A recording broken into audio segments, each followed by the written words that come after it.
Hello বন্ধুরা, আশা করি সবাই ভালো আছেন। সো নিয়ে আসলাম নতুন একটি ভিডিও। সো আপনাদের অনেকের দেখলাম ফায়ারবেস ক্রিয়েট করতে প্রবলেম হচ্ছে। তো অনেকে কিন্তু ফায়ারবেস ক্রিয়েট করতেছেন, বাট আপনার যে কিটা আছে, যে টোকেনটা আছে, এই টোকেনটা কিন্তু শো করতেছে না। সো অবশ্যই টোকেনটা শো করবে, তার জন্য অবশ্যই ফুল ভিডিওটা কন্টিনিউ করবেন, কারণ ভিডিও যদি স্কিপ করেন সেক্ষেত্রে কিন্তু বুঝতে পারবেন না। সো কীভাবে জেসন ফাইল ইনপুট করবেন এবং কীভাবে কী করবেন, তো এ টু জেড দেখিয়ে দিব, ফায়ারবেসের এ টু জেড দেখিয়ে দেবো, তার জন্য অবশ্যই ফুল ভিডিওটা কন্টিনিউ করবেন। সো কোথাও স্কিপ করবেন না। সো সরাসরি আপনার যে কোনো ব্রাউজারে আসবেন, ব্রাউজারে এসে ফায়ারবেস লেগে সার্চ করবেন। সো যারা একটু নতুন তারাও কিন্তু এই ভিডিওটি দেখলে বুঝতে পারবেন যে কীভাবে ফায়ারবেস ক্রিয়েট করতে হয়। সো এখানে দেখতে পাচ্ছেন সাইন ইন, এই যে নিচে দেখতে পাচ্ছেন যে ফায়ারবেস, জাস্ট এটাতে ক্লিক করবেন। সো এটাতে ক্লিক করলে সরাসরি আপনাকে এরকম একটি ইন্টারফেসে নিয়ে আসবে। জাস্ট এখানে আপনার জিমেইল দিয়ে অবশ্যই লগ ইন করে নেবেন। তো জাস্ট এখানে আমি যদি গেট স্টার্টে ক্লিক করি, সো বন্ধুরা গেট স্টার্টে ক্লিক করলে এখানে কিছু সময় লোডিং নেবে। লোডিং হওয়ার পরে কিন্তু আপনার পেজটা ওপেন হয়ে যাবে। এখানে দেখতে পাচ্ছেন আমার অনেকগুলো প্রজেক্ট কিন্তু এখানে মেক করা আছে। সো আপনাদের নতুন একটি আমি প্রজেক্ট তৈরি করে দেখাচ্ছি। সো নতুন প্রজেক্ট তৈরি করার জন্য এখানে দেখতে পাচ্ছেন যে অ্যাড প্রজেক্ট, জাস্ট অ্যাড প্রজেক্টে ক্লিক করে দিবেন। সো অ্যাড প্রজেক্টে ক্লিক করলে এখানে আপনার প্রজেক্টের নেম দিতে হবে। তো আমি আমার অ্যাপসের নামটা এখানে দিয়ে নিচ্ছি।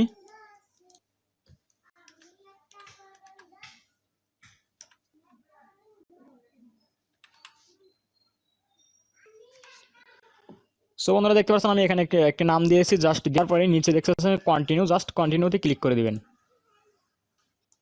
সো বন্ধুরা এখানে আপনাকে কিছু করতে হবে না, একটু নিচ দিকে যাবেন, তারপর এখানে দেখতে পাচ্ছেন কন্টিনিউ, জাস্ট কন্টিনিউতে ক্লিক করে দিবেন।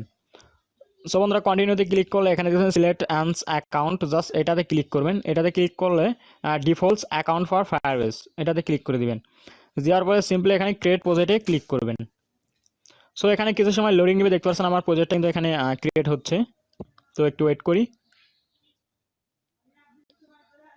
সো দেখতে পাচ্ছেন অলরেডি আমার প্রজেক্টটা কিন্তু ক্রিয়েট হওয়া কমপ্লিট হয়ে গেছে। তো জাস্ট এখানে আপনার কন্টিনিউতে ক্লিক করে দিবেন। সো কন্টিনিউতে ক্লিক করলে এখানে কিছু সময় লোডিং নেবে। দেখতে পাচ্ছেন আমার অলরেডি কিন্তু প্রজেক্টটা ক্রিয়েট হয়ে গেছে। সো এখানে যে আমি এখন সেটিংসে যাই, প্রজেক্ট সেটিংস। সো এখানে দেখতে পাচ্ছি এখানে কিন্তু আমার কিটা কিন্তু শো করে না। এখানে যে আমার টোকেনটা কিন্তু এখানে শো করতেছে না। সো টোকেন শো করার জন্য এখানে আপনাকে যা করতে হবে, এখানে দেখতে পাচ্ছেন যে অ্যাথেন্টিকেশন, জাস্ট অ্যাথেন্টিকেশনে যাবেন। Great start. সো এখানে কিছু সময় লোডিং নেবে, অবশ্যই ওয়েট করবেন।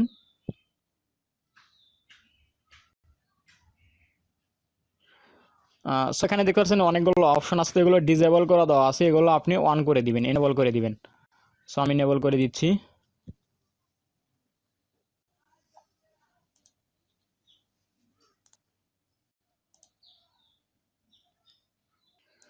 সো জাস্ট এখানে আপনি এগুলো এনেবল করে দেওয়ার পরে, তো দুই একটা এনেবল করে দিলেই হবে।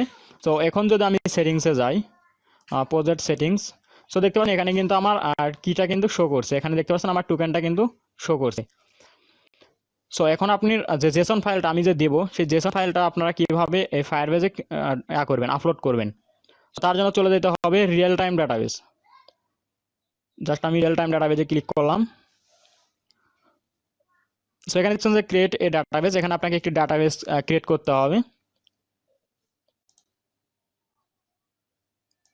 জাস্ট এখানে যেটা আছে এটাই থাক, নেক্সটে ক্লিক করবেন। এখানেও কিছু করতে হবে না, এনেবল, ওয়েট করি। সো বন্ধুরা অবশ্যই ভিডিওটি কেউ স্কিপ করবেন না, কারণ যদি ভিডিওটি স্কিপ করেন সেক্ষেত্রে কিন্তু বুঝতে পারবেন না। সো দেখতে পাচ্ছেন যে এখানে যে উপরে যে একটা লিঙ্ক দেখতে পাচ্ছেন, তো এটাই কিন্তু আপনার, এটাও কিন্তু আপনাদের প্রয়োজন হবে। এটা আপনার অ্যাপসের ইউআরএল হিসেবে কাজ করবে। উপরে যে লিঙ্কটা দেখতে পাচ্ছেন এটা আপনার অ্যাপসের ইউআরএল হিসেবে কাজ করবে। সো এখানে এখন আপনাদের দেখিয়ে দিব কিভাবে এখানে আপনি জেসন ফাইলটা ইনপুট করবেন। আপনাকে আমি যে জেসন ফাইলটা দিব সেই ফাইলটা কিভাবে ইনপুট করবেন। ইনপুট করার জন্য এখানে থ্রি ডট মেনু দেখতে পাচ্ছেন, এখানে থ্রি ডট মেনুতে ক্লিক করবেন। ক্লিক করার পর এখানে দেখতে পাচ্ছেন ইনপুট জেসন। তো জাস্ট ইনপুট জেসনে ক্লিক করবেন। সো ক্লিক করলে এরকম একটি ইন্টারফেস আসবে। এখানে জাস্ট এই যে ব্রাউজে ক্লিক করবেন। ক্লিক করলে আপনার ফাইলটা আপনি কোথায় রেখেছেন সেখান থেকে আপনার ফাইলটা আপনি সিলেক্ট করে দিবেন। তো আমি আমার এই যে জেসন ফাইলটা সিলেক্ট করে দিচ্ছি। জাস্ট এখানে সিলেক্ট করে দেওয়ার পর ওপেনের মাঝে ক্লিক করবেন। সো দেখতে পাচ্ছেন আমার ফাইলটা কিন্তু এখানে চলে এসেছে। জাস্ট এখানে যদি আমি ইনপুটে ক্লিক করি, দেখতে পাচ্ছেন আমার ফাইলটা কিন্তু অলরেডি এখানে হয়ে গেছে। সো এখানে আর কিছু করতে হবে না, এখানে আপনাকে আর কিছু কাজ করতে হবে। এখানে রোলসে ক্লিক করবেন। তো রুল ফল করে দেওয়া আছে, এখানে অবশ্যই আপনারা ট্রু করে নেবেন। সো ফলসের জায়গায় এখানে যদি আপনি ট্রু করে না দেন সেক্ষেত্রে কিন্তু আপনার অ্যাডমিন প্ল্যানটা কোনোভাবেই কাজ করবে না। সো আপনার অ্যাপসে কিন্তু আপনি কন্ট্রোল করতে পারবেন না। তো জাস্ট এটা আপনি এই ফলসটা যা লেখা আছে এটা আপনি কেটে দিবেন, কেটে দেওয়ার পর এখানে ট্রুটা বসিয়ে। সো দেখতে পাচ্ছেন এখানে আমি যেভাবে বসিয়ে দিয়েছি এভাবে আপনারা কিন্তু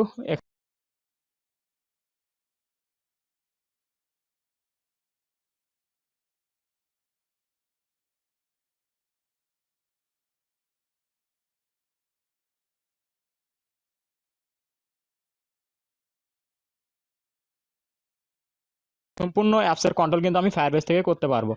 এখানে দেখতে পাচ্ছেন যে অ্যাডমিন, তো অ্যাডমিনে ক্লিক করলে এখান থেকে আপনি কাজ দিতে পারবেন, কুইজের কাজ, এবং যখন আপনার অ্যাপসে যখন অ্যাকাউন্ট করবে তখন এখানে আরও ডাটাবেস অটোমেটিক এমনিতেই চলে আসবে।